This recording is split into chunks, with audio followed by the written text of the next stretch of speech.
দেখেন কি অবস্থা, নালিতাবাড়ি হসপিটালে রুগী সেজে অনেক কিছু চুরি করছে।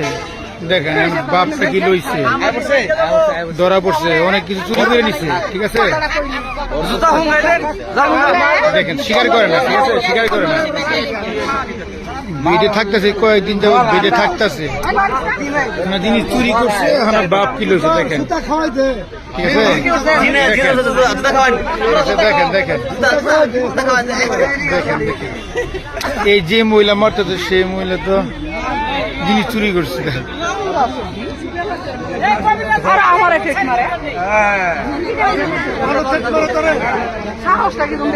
দেখেন পারটা লইছে, দেখেন মালা চুরি করছে, নুপুর চুরি করছে।